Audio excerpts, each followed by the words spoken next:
ವೀಕ್ಷಕರೇ ನಮಸ್ಕಾರ. Grow Kannada YouTube ಚಾನಲ್ಗೆ ಸ್ವಾಗತ. ನಾನು ನಿಮ್ಮ ವಾಸುದೇವ್ ಮಾರ್ನಾಡ್.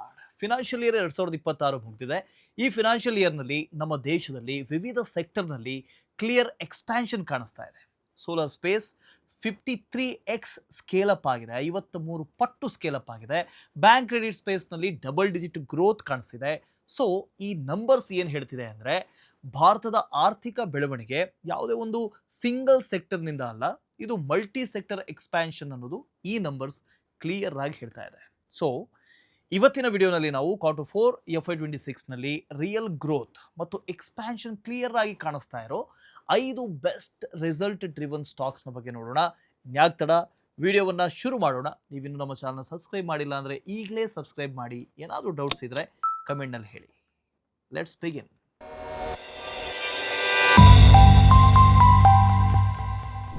ನಮ್ಮ first company Waaree renewable technologies limited. Q4ನಲ್ಲಿ ಕಂಪನಿ ಸೇಲ್ಸ್ 131% ಗ್ರೋ ಆಗಿದೆ ಮತ್ತು ಎಬಿಡಾ ಮತ್ತು ಪ್ಯಾಟ್ ಕೂಡ 60%ಗೂ ಹೆಚ್ಚು ಇನ್ಕ್ರೀಸ್ ಆಗಿದೆ. ಈ ಕಂಪನಿ ಒಂದು ಸೋಲಾರ್ EPC ಅಂದರೆ engineering procurement and construction company ಆಗಿದೆ. ಸಿಂಪಲ್ ಆಗಿ ಹೇಳಬೇಕು ಅಂದರೆ ಇದು ಲಾರ್ಜ್ ಸೋಲಾರ್ ಪ್ರಾಜೆಕ್ಟ್ಸನ್ನು ಡಿಸೈನ್, ಬಿಲ್ಡ್ ಮತ್ತು ಮ್ಯಾನೇಜ್ ಮಾಡುತ್ತೆ. ಇದು ಅಸೆಟ್ ಲೈಟ್ ಮಾಡೆಲ್ನಲ್ಲಿ ಕೆಲಸ ಮಾಡುತ್ತೆ. ಪ್ರಾಜೆಕ್ಟ್ ಬೇಸ್ಡ್ ರೆವಿನ್ಯೂ ಪ್ಲಸ್ ಮೇಂಟೆನೆನ್ಸ್ನಿಂದ ಈ ಕಂಪ್ನಿಗೆ ಇನ್ಕಮ್ ಬರುತ್ತೆ. ಇಂಪಾರ್ಟೆಂಟ್ ಪಾಯಿಂಟ್ ಏನು ಅಂದರೆ ಇದು ಪ್ಯಾನಲ್ಸನ್ನು ಮ್ಯಾನುಫ್ಯಾಕ್ಚರ್ ಮಾಡೋದಿಲ್ಲ. It ಪ್ರೊಕ್ಯೂರ್ಸ್ modules from parent Wari energies ಅಥವಾ ಥರ್ಡ್ ಪಾರ್ಟಿ ವೆಂಡರ್ಸ್ನಿಂದ ಪ್ರೊಕ್ಯೂರ್ ಮಾಡುತ್ತೆ. ಇಂಡಿಯಾ ಸೋಲಾರ್ ಸೆಕ್ಟರ್ ತುಂಬ ಫಾಸ್ಟಾಗಿ ಸ್ಕೇಲ್ ಅಪ್ ಆಗ್ತಾ ಇದೆ. ಕಳೆದ 12 ವರ್ಷದಲ್ಲಿ ಕೆಪಾಸಿಟಿ ಬಂದು 39% CAGRನಲ್ಲಿ ಗ್ರೋ ಆಗಿ 150ಕ್ಕೂ ಹೆಚ್ಚು ಗಿಗಾವ್ಯಾಟ್ ತಲುಪಿದೆ. ಮುಂದೆ ಇದೇ EPC ಸೆಗ್ಮೆಂಟ್ 23% ಗ್ರೋ ಆಗುವಂತ ಎಕ್ಸ್ಪೆಕ್ಟೇಷನ್ ಪ್ಲಾನ್ ಮಾಡಿದೆ. ಕಂಪನಿ ಫಿನಾನ್ಷಿಯಲ್ಸ್ ನೋಡೋದಾದ್ರೆ ಗ್ರೋತ್ ತುಂಬಾನೇ ಸ್ಟ್ರಾಂಗ್ ಆಗಿದೆ. 3 ವರ್ಷದಲ್ಲಿ 112% ಸೇಲ್ಸ್ CAGR ಮತ್ತು 105% ಪ್ರಾಫಿಟ್ CAGR ರಿಪೋರ್ಟ್ ಮಾಡಿದೆ. ಆದರೆ ಮಾರ್ಜಿನ್ಸ್ ನಲ್ಲಿ ಡಿಕ್ಲೈನ್ ಕಾಣಿಸಿದೆ. ಇದು ಬಿಸ್ನೆಸ್ ಮಿಕ್ಸ್ ಇಂಪ್ಯಾಕ್ಟ್ ಕಾರಣದಿಂದ ಬಂದಿದೆ.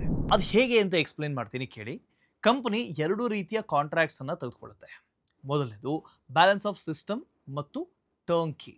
ಈ ಟರ್ನ್ಕಿ ಪ್ರಾಜೆಕ್ಟ್ನಲ್ಲಿ ಕಂಪನಿ ಮಾಡ್ಯೂಲ್ಸನ್ನು ತಾನೇ ಪ್ರೊಕ್ಯೂರ್ ಮಾಡಬೇಕು. ಇದರಿಂದ ಖರ್ಚು ಜಾಸ್ತಿ ಆಗುತ್ತೆ ಮತ್ತು ಮಾರ್ಜಿನ್ಸ್ ಡೈಲ್ಯೂಟ್ ಆಗುತ್ತೆ.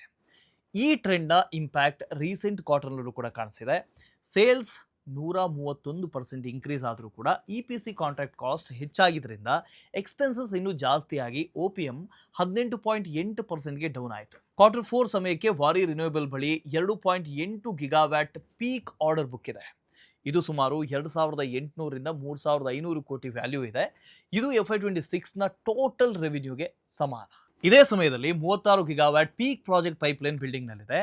ಇದು FY26 ಎಕ್ಸಿಕ್ಯೂಟೆಡ್ ಕೆಪಾಸಿಟಿಗಿಂತ 13x ಹೆಚ್ಚು, ಅಂದರೆ 13 ಪಟ್ಟು ಹೆಚ್ಚು. ಕೀ ಮ್ಯಾಟ್ರಿಕ್ಸ್ ಅನ್ನು ನೋಡೋದಾದ್ರೆ ROCE ಸುಮಾರು 84% ಇದೆ. ಇದು ಇಂಡಸ್ಟ್ರಿಗಿಂತ ಬೆಟರ್ ಇದೆ. ಅಸೆಟ್ ಲೈಟ್ ಮಾಡೆಲ್ನ ಕಾರಣದಿಂದಾಗಿ ವರ್ಕಿಂಗ್ ಕ್ಯಾಪಿಟಲ್ ಲೀನ್ ಆಗಿದೆ. ಸ್ಟಾಕ್ PE ಬಂದು 28x ಇದೆ. ಇದು ಇಂಡಸ್ಟ್ರಿ ಮೀಡಿಯನ್ಗಿಂತ ಕಮ್ಮಿ. ಆದರೆ ರಿಸ್ಕ್ ಕೂಡ ಗಮನದಲ್ಲಿಡಬೇಕು. ಫಸ್ಟ್ ರಿಸ್ಕ್ ರಿಸೀವಬಲ್ಸ್ ಮತ್ತು ಇನ್ವೆಂಟ್ರಿ ಸ್ಪೈಕ್. ಸೇಲ್ಸ್ ಗ್ರೋತ್ಗಿಂತ ಇದು ವೇಗವಾಗಿ ಹೆಚ್ಚಾಗಿದೆ. ಇದರಿಂದಾಗಿ ವರ್ಕಿಂಗ್ ಕ್ಯಾಪಿಟಲ್ನ ಮೇಲೆ ಪ್ರೆಷರ್ ಬರಬಹುದು. ಸೊ ಇದನ್ನ ಇನ್ವೆಸ್ಟರ್ಸ್ ಆಗಿ ನೀವು ಕ್ಲೋಸ್ಲಿ ಮಾನಿಟರ್ ಮಾಡಬೇಕು. ಸೆಕೆಂಡ್ ರಿಸ್ಕ್ ಬಂದು ಪ್ರಾಜೆಕ್ಟ್ ಮಿಕ್ಸ್ ಚೇಂಜ್ ಕಾರಣದಿಂದಾಗಿ ಮಾರ್ಜಿನ್ಸ್ ಕಾಂಟ್ರಾಕ್ಟ್ ಆಗ್ತಾ ಇದೆ. ಮತ್ತೊಂದು ಪಾಯಿಂಟ್ EPC ಸೆಗ್ಮೆಂಟ್ ಅಲ್ಲಿ ಶಿಫ್ಟ್ ಆಗಿರೋದು. ಪ್ರಾಜೆಕ್ಟ್ಸಿಗೆ ಕಮ್ಮಿ ಏನೂ ಇಲ್ಲ, ದೊಡ್ಡ ಗಿಗಾವ್ಯಾಟ್ ಸ್ಕೇಲ್ ಪಾರ್ಕ್ಸ್ ಆಗಿ ಚೇಂಜ್ ಆಗಿದೆ. ಇದರಿಂದಾಗಿ ಟೆಂಡರಿಂದ ಎಕ್ಸಿಕ್ಯೂಷನ್ವರೆಗೆ 6ರಿಂದ ಒಟ್ಟು 8 ತಿಂಗಳು ಸಮಯ ತೆಗೆದುಕೊಳ್ಳುವಂಥ ಸಾಧ್ಯತೆ ಇದೆ. ಆರ್ಡರ್ ಇನ್ಫ್ಲೋ ಕೂಡ ಹೆಚ್ಚಾಗಿದೆ. ಆದ್ದರಿಂದ ಆರ್ಡರ್ ಪೈಪ್ಲೈನ್ ಮತ್ತು ಎಕ್ಸಿಕ್ಯೂಷನ್ ಮೇಲೆ ಕ್ಲೋಸ್ ವಾಚ್ ಇಡೋದು ತುಂಬ ಇಂಪಾರ್ಟೆಂಟ್. ಈಗ ನಮ್ಮ ಎರಡನೇ company bank of Maharashtra. March 26ರಲ್ಲಿ ಬ್ಯಾಂಕ್ನ ಟೋಟಲ್ ಇನ್ಕಮ್ ಬಂದು 13% ಇನ್ಕ್ರೀಸ್ ಆಗಿದೆ. ಎಕ್ಸ್ಪೆನ್ಸಸ್ ಕಂಟ್ರೋಲ್ಡ್ ಆಗಿದ್ದರಿಂದ ಆಪರೇಟಿಂಗ್ ಪ್ರಾಫಿಟ್ ಸುಮಾರು 17% ಗ್ರೋ ಆಗಿದೆ. ಲೋವರ್ ಪ್ರೊವಿಷನ್ಸ್ ಕಾರಣದಿಂದಾಗಿ ನೆಟ್ ಪ್ರಾಫಿಟ್ ಬಂದು ಒಂದು 35% ಜಂಪ್ ಆಗಿದೆ. ಇದು ಒಂದು mid sized PSU bank. Retail, MSME ಮತ್ತು ಕಾರ್ಪೊರೇಟ್ ಸೆಗ್ಮೆಂಟಲ್ಲಿ ಲೋನ್ಸ್ಗಳನ್ನು ಕೊಡುತ್ತೆ. ಕಳೆದ 3 ವರ್ಷದಲ್ಲಿ 23% ಸೇಲ್ಸ್ CAGR ಮತ್ತು 39% ಪ್ರಾಫಿಟ್ CAGR ಡೆಲಿವರ್ ಮಾಡಿದೆ. FY26ನಲ್ಲಿ ಇಂಡಸ್ಟ್ರಿ ಕ್ರೆಡಿಟ್ ಗ್ರೋತ್ 16% ಇತ್ತು, ಆದರೆ ಕಂಪನಿ ಗ್ರೋತ್ ಸುಮಾರು 22% ಆಗಿದೆ. FY27ಗೆ ಇಂಡಸ್ಟ್ರಿ ಔಟ್ಲುಕ್ ಬಂದು 11.7% ಇದೆ. ಕೀ ಮ್ಯಾಟ್ರಿಕ್ಸ್ ನೋಡೋದಾದರೆ ಬ್ಯಾಂಕ್ ಆಫ್ ಮಹಾರಾಷ್ಟ್ರನ ಕ್ರೆಡಿಟ್ ಟು ಡೆಪಾಸಿಟ್ ರೇಷಿಯೋ ಸುಮಾರು 83%ಗೆ ಇಂಪ್ರೂವ್ ಆಗಿದೆ. ಅಂದರೆ ಅಡ್ವಾನ್ಸಸ್ ಶೇರ್ ಹೆಚ್ಚಾಗಿದೆ. ಇದು ಗ್ರೋತ್ ಪ್ರಾಸ್ಪೆಕ್ಟ್ಗೆ ಪಾಸಿಟಿವ್ ಆಗಿದೆ. ಇದೇ ಸಮಯದಲ್ಲಿ NPS ಕೂಡ ಡಿಕ್ಲೈನ್ ಆಗಿದೆ. ಇದೊಂದು ಒಳ್ಳೆಯ ಸಿಗ್ನಲ್. ಇಲ್ಲಿ biggest edge CASA ratio. March 2026 ಕ್ವಾರ್ಟರ್ನಲ್ಲಿ ಇದು ಇನ್ಕ್ರೀಸ್ ಆಗಿದೆ. ಬೆನಿಫಿಟ್ ಏನು ಇದರಿಂದ? High C S C ratio ಅಂದರೆ ಲೋ ಕಾಸ್ಟ್ ಅಕೌಂಟ್ಸ್ನಿಂದ ಡೆಪಾಸಿಟ್ಸ್ ಹೆಚ್ಚು ಬರೋದು ಅಂತ. ಇದರಿಂದ ಫಂಡಿಂಗ್ ಕಾಸ್ಟ್ ಕಮ್ಮಿ ಆಗುತ್ತೆ ಮತ್ತು ಮಾರ್ಜಿನ್ ಸ್ಟ್ರಾಂಗ್ ಆಗಿರುತ್ತೆ. ಮ್ಯಾನೇಜ್ಮೆಂಟ್ FY27ಗೆ 16-17% ಬಿಸ್ನೆಸ್ ಗ್ರೋತ್ ಗೈಡೆನ್ಸ್ ಅನ್ನು ಕೊಟ್ಟಿದೆ. ಪ್ರಾಫಿಟಬಿಲಿಟಿ ಆಂಗಲ್ ಅಲ್ಲಿ ಟಾರ್ಗೆಟ್ ಕ್ಲಿಯರ್ ಆಗಿದೆ. ROA 1.8%, ನೆಟ್ ಇಂಟ್ರೆಸ್ಟ್ ಮಾರ್ಜಿನ್ ಸುಮಾರು 3.75% ಆಗಿದೆ. ಸಿಂಪಲ್ ಆಗಿ ಹೇಳಬೇಕು ಅಂದರೆ ಕೇವಲ ಲೋನ್ ಗ್ರೋತ್ನಿಂದ 1800ರಿಂದ 2000 ಕೋಟಿ ಅಡಿಷನಲ್ NIA ಬರ್ಬೋದು. ಇದು ಸುಮಾರು 15% ಗ್ರೋತ್ ಪೊಟೆನ್ಷಿಯಲ್ ಅನ್ನು ಸೂಚಿಸ್ತಾ ಇದೆ. ಅಂದರೆ ರಿಸ್ಕ್ ಕೂಡ ಕ್ಲಿಯರ್ ಆಗೇ ಇದೆ ಅಂತ ಅರ್ಥ. ಬ್ಯಾಂಕ್ ಆಫ್ ಮಹಾರಾಷ್ಟ್ರಗೆ ಬಿಗ್ಗೆಸ್ಟ್ ರಿಸ್ಕ್ ಅಂದರೆ ಅದು ಮಾರ್ಜಿನ್ ಕಂಪ್ರೆಷನ್. NIM ಈಗಾಗಲೇ 3.9%ಗೆ ಡಿಕ್ಲೈನ್ ಆಗಿದೆ ಮತ್ತು 3.75% ಟಾರ್ಗೆಟ್ನ ಕಡೆಗೆ ಹೋಗ್ತಾ ಇದೆ. ಅಡ್ವಾನ್ಸಸ್ ಮೇಲೆ ಈಲ್ಡ್ ಕೂಡ 9.3%ನಿಂದ 8.7%ಗೆ ರೆಡ್ಯೂಸ್ ಆಗಿದೆ. ಬ್ಯಾಂಕ್ ಲೋನ್ ಸುಮಾರು 40-42% ಎಕ್ಸ್ಟರ್ನಲ್ ಬೆಂಚ್ ಮಾರ್ಕ್ಸ್ ರೆಪೋ ರೇಟ್ಗೆ ಲಿಂಕ್ಡ್ ಆಗಿದೆ. ಇಂಟ್ರೆಸ್ಟ್ ರೇಟ್ಸ್ ಚೇಂಜ್ ಆದಾಗ ಡೈರೆಕ್ಟ್ ರೀಪ್ರೈಸಿಂಗ್ ಆಗುತ್ತೆ. ಸಿಂಪಲ್ ಟೇಕ್ ಅವೇ ಏನು ಅಂದರೆ ಪ್ರಾಫಿಟ್ ಗ್ರೋತ್ ಬರ್ತಿದೆ, ಆದರೆ ಇದು ಸ್ಕೇಲ್ ಮತ್ತು ಲೋವರ್ ಪ್ರೊವಿಷನ್ಸ್ ಕಾರಣದಿಂದಾಗಿ ಡ್ರಿವನ್ ಆಗಿದೆ. ಆದ್ದರಿಂದ ಮಾರ್ಜಿನ್ಸ್ನ ಮೇಲೆ ಕ್ಲೋಸ್ ವಾಚ್ ಇಡೋದು ತುಂಬ ಅಂದರೆ ತುಂಬಾ ಇಂಪಾರ್ಟೆಂಟ್. ಈಗ ನಮ್ಮ ನೆಕ್ಸ್ಟ್ ಕಂಪನಿ ಕಡೆ ಹೋಗೋಣ. CRISIL limited. ಕಳೆದ 3 ವರ್ಷದ ಕ್ವಾರ್ಟರ್ ಆನ್ ಕ್ವಾರ್ಟರ್ ಅನಾಲಿಸಿಸ್ ಅನ್ನು ನೋಡೋದಾದರೆ ಈ ಕ್ವಾರ್ಟರ್ನಲ್ಲಿ ಕಂಪನಿ ತನ್ನ highest year on year sales ಮತ್ತು ಪ್ರಾಫಿಟ್ ಗ್ರೋತ್ ಅನ್ನು ಡೆಲಿವರ್ ಮಾಡಿದೆ. ಸೇಲ್ಸ್ ಸುಮಾರು 30% ಇನ್ಕ್ರೀಸ್ ಆಗಿದೆ. ಈ growth mainly global analytics centre ಇದರಿಂದ ಬಂದಿದೆ. ಅಲ್ಲಿ S&P ಗ್ಲೋಬಲ್ ರೇಟಿಂಗ್ ಇನ್ನಷ್ಟು ಕೆಲಸ ಡೆಲಿಗೇಟ್ ಮಾಡಿದೆ. ಮ್ಯಾನೇಜ್ಮೆಂಟ್ನ ಪ್ರಕಾರ ಮಾರ್ಜಿನ್ ಇಂಪ್ರೂವ್ಮೆಂಟ್ಗೆ ಕಾರಣಗಳು ಏನು ಅಂದರೆ higher revenues, better business mix ಮತ್ತು ಸ್ಟ್ರಾಂಗ್ ಕಾಸ್ಟ್ ಡಿಸಿಪ್ಲಿನ್. ಇದರಿಂದ ಮಾರ್ಜಿನ್ ಮೇಲೆ ಕ್ಲಿಯರ್ ಇಂಪ್ಯಾಕ್ಟ್ ಕಾಣಿಸ್ತು. OPM ಸುಮಾರು 30%ಗೆ ಇಂಪ್ರೂವ್ ಆಯಿತು. ಬಾಟಮ್ ಲೈನ್ ಇನ್ನೂ ಸ್ಟ್ರಾಂಗ್ ಆಗಿತ್ತು. ನೆಟ್ ಪ್ರಾಫಿಟ್ ಸುಮಾರು 46% ಗ್ರೋ ಆಗಿದೆ ಮತ್ತು NPM ಸುಮಾರು 22%ಗೆ ಎಕ್ಸ್ಪ್ಯಾಂಡ್ ಆಗಿದೆ. ನೀವು ಯಾವಾಗಲಾದರೂ ಕಂಪ್ನಿಯ ಕ್ರೆಡಿಟ್ ರಿಪೋರ್ಟ್ಸನ್ನು ನೋಡಿದ್ರೆ CRISIL ಲಿಮಿಟೆಡ್ನ ಹೆಸರು ಕೇಳಿಬರುತ್ತೆ. ಇದು ಒಂದು ಅನಾಲಿಟಿಕ್ಸ್ ಮತ್ತು ರೇಟಿಂಗ್ ಕಂಪನಿ. ಈ ಕಂಪನಿ ರೆವಿನ್ಯೂ ಮಾಡೋದು 2 ರೀತಿಯಲ್ಲಿ. ಒಂದನೇದು ರೇಟಿಂಗ್ ಸರ್ವಿಸಸ್, ಸೆಕೆಂಡ್ ರಿಸರ್ಚ್ ಮತ್ತು ಇನ್ಫಾರ್ಮೇಷನ್ ಸರ್ವಿಸಸ್. ಈ 2 ರೀತಿಯಲ್ಲಿ ಇವರು ರೆವಿನ್ಯೂ ಜನರೇಟ್ ಮಾಡ್ತಾರೆ. ಸುಮಾರು 70% ರೆವಿನ್ಯೂ ರಿಸರ್ಚ್ ಆ್ಯಂಡ್ ಅನಾಲಿಟಿಕ್ಸ್ನಿಂದ ಬರುತ್ತೆ ಮತ್ತು 30% ರೇಟಿಂಗ್ಸ್ನಿಂದ ಬರುತ್ತೆ. ಆದರೆ ಮಾರ್ಜಿನ್ಸ್ ರೇಟಿಂಗ್ ಸೆಗ್ಮೆಂಟ್ನಲ್ಲಿ ಹೆಚ್ಚಿರುತ್ತೆ. ನಮ್ಮ ದೇಶದ 58 ಲಕ್ಷ ಕೋಟಿ ಕಾರ್ಪೊರೇಟ್ ಡೆಟ್ ಮಾರ್ಕೆಟ್ನಲ್ಲಿ ಕೇವಲ 8 ಪ್ಲೇಯರ್ಸ್ ಮಾತ್ರ ಇದ್ದಾರೆ. ಅದರಲ್ಲಿ CRISIL ಲಿಮಿಟೆಡ್ 51% ಶೇರ್ನ ಜೊತೆಗೆ ಲೀಡರ್ ಆಗಿದೆ. ಕಳೆದ 5 ವರ್ಷದಲ್ಲಿ ಗ್ರೋತ್ ಸ್ಟಡಿ ಆಗಿದೆ. ಸುಮಾರು 13% ಸೇಲ್ಸ್ CAGR ಮತ್ತು 14% ಪ್ರಾಫಿಟ್ CAGR ರಿಪೋರ್ಟ್ ಮಾಡಿದೆ. ಮ್ಯಾನೇಜ್ಮೆಂಟ್ ಎಕ್ಸಾಕ್ಟ್ ಗೈಡೆನ್ಸ್ ಅನ್ನು ಕೊಡಲ್ಲ, ಆದರೆ ಗ್ರೋತ್ ಸ್ಟ್ರಾಟಜಿ ಕ್ಲಿಯರ್ ಆಗಿದೆ. Domestic macro tailwinds capture ಮಾಡೋದು, AUM ಇನ್ಕ್ರೀಸ್ ಆಗುತ್ತೆ ಮತ್ತು NPS ಕಮ್ಮಿ ಆಗುತ್ತೆ. ಇದು ಓವರಾಲ್ ಫಿನಾನ್ಷಿಯಲ್ ಇಕೋಸಿಸ್ಟಮ್ಗೆ ಸಪೋರ್ಟ್ ಕೊಡುತ್ತೆ. ಈಗ ಎಫಿಷಿಯನ್ಸಿ ಸೈಡನ್ನು ನೋಡೋದಾದರೆ net sales to employee cost ಸುಮಾರು 2x ಇದೆ ಮತ್ತು CRISIL ಲಿಮಿಟೆಡ್ ROCE ಸುಮಾರು 35% ಇದೆ. ಇದು ಪಿಯರ್ಸ್ಗೆ ಹೋಲಿಸಿದ್ರೆ ಅಂದರೆ 24-25% ಇದೆ ಪಿಯರ್ಸ್ದು. ಇದಕ್ಕಿಂತ ತುಂಬಾ ಬೆಟರ್ ಆಗಿದೆ. ಆದರೆ ರಿಸ್ಕನ್ನು ಇಗ್ನೋರ್ ಮಾಡೋ ಹಾಗಿಲ್ಲ. ನಿಯರ್ ಟರ್ಮ್ನಲ್ಲಿ ಸ್ಲೋ ಕ್ರೆಡಿಟ್ ಸೈಕಲ್ ರೇಟಿಂಗ್ ಸೆಗ್ಮೆಂಟ್ನ ಮೇಲೆ ಇಂಪ್ಯಾಕ್ಟ್ ಮಾಡ್ಬೋದು. ಇದು ಹೈಯೆಸ್ಟ್ ಮಾರ್ಜಿನ್ ಸೆಗ್ಮೆಂಟ್ ಆಗಿದ್ದು ಈಗಾಗಲೇ ಇಶ್ಯೂಯನ್ಸ್ನಲ್ಲಿ ಸಾಫ್ಟ್ನೆಸ್ ಕಾಣಿಸ್ತಾ ಇದೆ. ಅದೇ ಸಮಯದಲ್ಲಿ CRISIL ಲಿಮಿಟೆಡ್ ವ್ಯಾಲ್ಯೂಯೇಷನ್ ಕೂಡ ಸ್ವಲ್ಪ ಸ್ಟ್ರೆಚ್ಡ್ ಆಗಿದೆ. ಸುಮಾರು 39x PE ಮತ್ತು PAG ಬಂದು 5.14x ಇದೆ. ಇದರಿಂದ ಎಕ್ಸ್ಪೆಕ್ಟೇಷನ್ಸ್ ಈಗಾಗಲೇ ಪ್ರೈಸ್ನಲ್ಲಿ ರಿಫ್ಲೆಕ್ಟ್ ಆಗ್ತಾ ಇವೆ ಅನ್ನೋದನ್ನು ಇದು ಸೂಚಿಸುತ್ತೆ. ಈಗ ನಮ್ಮ next company SG Finserv limited.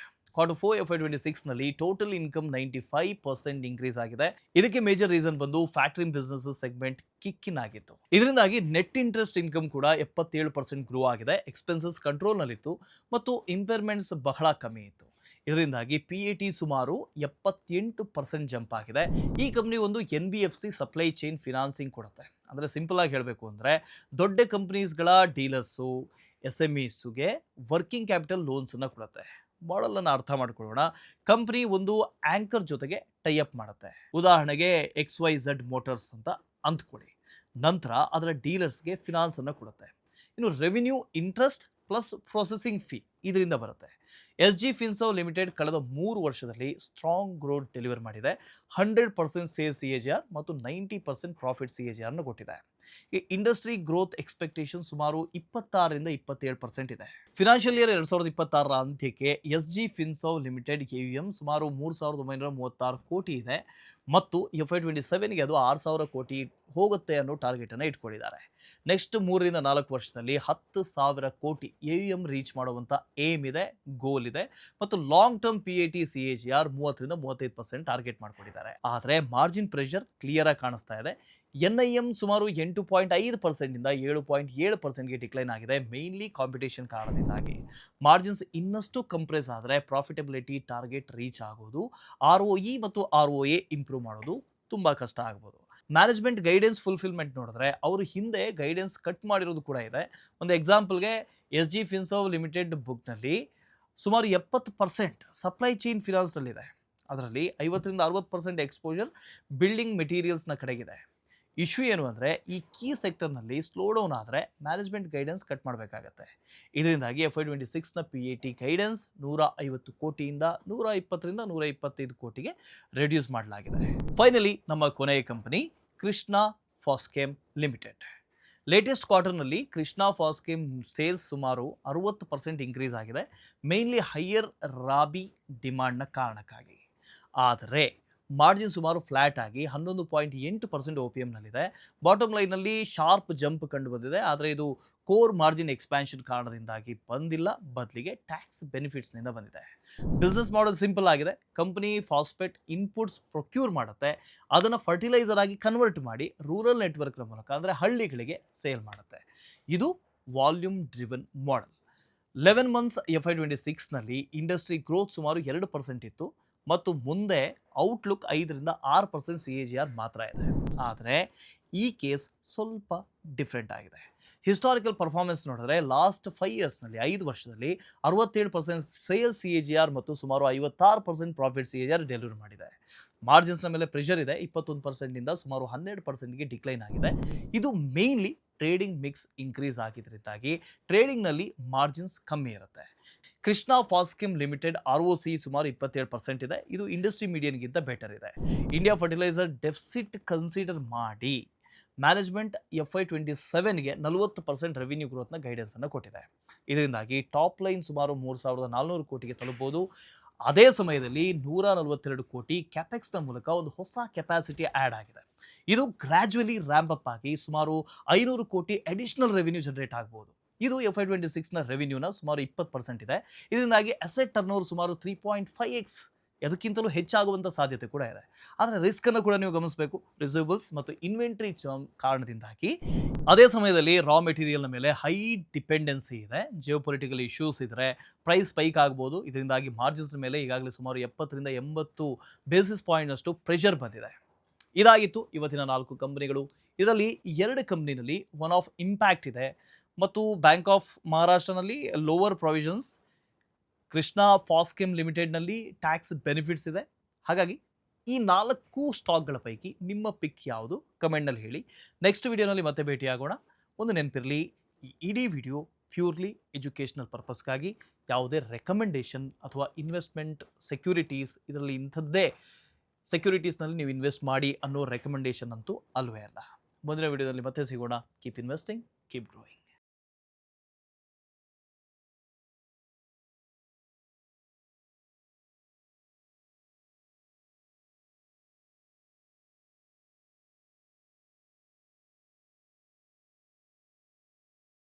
Investment in securities market are subject to market risks. Read all the related documents carefully before investing. Please read the risk disclosure documents carefully before investing in equity shares, derivatives, mutual fund, and or other instruments traded on the stock exchanges.